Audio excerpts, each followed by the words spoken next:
Hi friends, నేను మీ సాయి ప్రసన్నని. Welcome back to my channel. ఈరోజు నేను మరి ఒక ఇన్ఫర్మేటివ్ వీడియోతో మీ ముందుకైతే వచ్చేసానండి. అదేంటంటే మనం జనరల్గా ఎక్కువ కిచెన్లోనూ కుకింగ్ అవన్నీ చేస్తూ ఉంటాం కదండి. ఎక్కువ శాతం మనం కిచెన్లోనే ఉంటుంటాం కదా. సో వాస్తు శాస్త్రం ప్రకారం కిచెన్లో కొన్ని పనులు చేయకూడని ఉంటాయండి. సో అవేంటో ఇప్పుడు మనం తెలుసుకుందాము. అంతకంటే ముందుగా మన ఛానల్ని ఎవరైనా ఫస్ట్ టైం చూస్తున్నట్లయితే ప్లీజ్ సబ్స్క్రైబ్ చేసుకోండి. కిచెన్లో పొరపాటును కూడా ఇటువంటి పనులు చేయకూడదండి. అవేంటో ఇప్పుడు తెలుసుకుందాము. ఇంటి మొత్తం మీద వంటగది చాలా ఇంపార్టెంట్ ప్లేస్ కాబట్టి దాని విషయంలో నియమాలు తప్పక పాటిస్తారు. వాస్తుశాస్త్రం ప్రకారం కిచెన్లో కొన్ని పనులు అస్సలు చేయకుండా చూసుకోవాలంటున్నారు. మరి అవేంటి, ఒకవేళ చేస్తే ఏమవుతుంది అన్న విషయం గురించి తెలుసుకుందాము. వంటగది విషయంలో కొన్ని వాస్తు నియమాలను తప్పక పాటించాల్సిన అవసరం ఉంది. నెగిటివ్ ఎనర్జీ ఇంట్లోకి ప్రవేశిస్తుందని, ఫలితంగా కుటుంబ అభివృద్ధి దెబ్బతింటుందని, ఆర్థిక సమస్యలతో పాటు ఆరోగ్యపరంగా ఇబ్బందులు ఎదుర్కోవాల్సి వస్తుందంటున్నారు. అవేంటో ఇప్పుడు తెలుసుకుందాము. పాడైపోయిన ఫుడ్. పాడైన ఆహారం వంటింట్లో ఉంచుకోవడం మంచిది కాదట.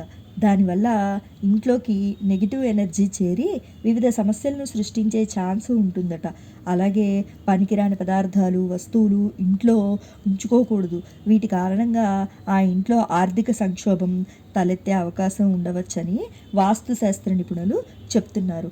ఇంట్లో చిరుధాన్యాలు, ఇతర వంట సామాగ్రి స్టోర్ చేసుకునే డబ్బాలు కానీ, సీసాలు కానీ ఎప్పుడూ ఖాళీగా ఉండకుండా చూసుకోవాలి.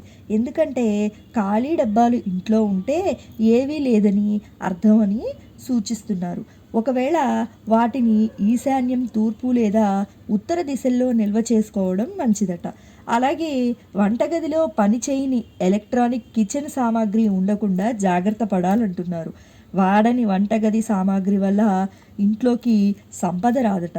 కాబట్టి అలాంటివి ఉంటే వెంటనే తొలగించి వీలైనంత సింపుల్గా ఉంచుకోవడం మంచిదంటున్నారు.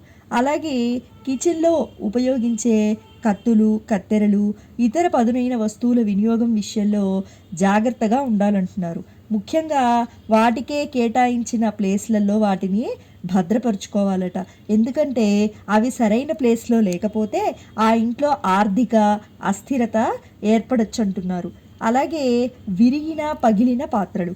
వాస్తు ప్రకారం వంటగదిలో ఎప్పుడూ విరిగిన, పగిలిన పాత్రలను ఉపయోగించకుండా జాగ్రత్త పడాలని సూచిస్తున్నారు. ఎందుకంటే అవి కిచెన్లో ఉంచడం వల్ల నెగిటివిటీ వ్యాపిస్తుందని, దాని కారణంగా ఇంటి ఆర్థిక పరిస్థితి మరింత దిగజారుతుందని, అప్పులు పెరుగుతాయట. కాబట్టి వాటి స్థానంలో ఎప్పుడూ కొత్తవి తెచ్చుకోవడం మేలు చేస్తుందని చెప్తున్నారు.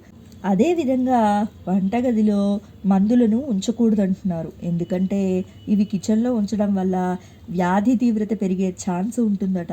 ఇనుము లేదా ఉక్కు పాత్రలు, డబ్బాల్లో ఉప్పును నిల్వ చేయకుండా జాగ్రత్త పడాలంటున్నారు. వీటితో పాటు కిచెన్ ఎల్లప్పుడూ క్లీన్గా ఉంచుకోవాలని సూచిస్తున్నారు. ఈ జాగ్రత్తలు పాటించడం ద్వారా మీ ఇంట్లోకి నెగిటివ్ ఎనర్జీ ప్రవేశించకుండా ఉంటుందని, లక్ష్మీదేవి అనుగ్రహం లభించి ఆర్థికంగా ఎలాంటి ఆటంకాలు రాకుండా ఉంటాయంటున్నారు వాస్తుశాస్త్ర నిపుణులు. సో విన్నారు కదండి, మనం వంటగదిలో ఎలాంటి పనులు చేస్తే మంచిది, వస్తువులు ఎలాంటి ప్లేసుల్లో ఎక్కడ జాగ్రత్త పరుచుకోవాలి, అలాగే మన కిచెన్కి సంబంధించిన ఐటమ్స్ ఎప్పుడూ స్టోర్ చేసుకొని ఉండాలండి. ఖాళీగా మటుకు అస్సలు ఉంచకూడదు. ఒకవేళ అలా ఉంచితే ఏం జరుగుతుంది, అలాగే ఎలక్ట్రికల్ సామాన్లు ఏ ప్లేసుల్లో పెట్టుకోవాలి అన్న విషయం గురించి తెలుసుకున్నారు కదండి. నా వీడియో మీకు ఇన్ఫర్మేటివ్గా అనిపించిందని అనుకుంటున్నాను. నా వీడియో మీకు నచ్చినట్లయితే లైక్ చేయండి, షేర్ చేయండి. కొత్త వాళ్ళు మన ఛానల్ చూస్తున్నట్లయితే సబ్స్క్రైబ్ చేసుకోండి. మరి ఒక ఇన్ఫర్మేటివ్ వీడియోతో నెక్స్ట్ వీడియోలో కలుద్దామండి. Thanks for watching.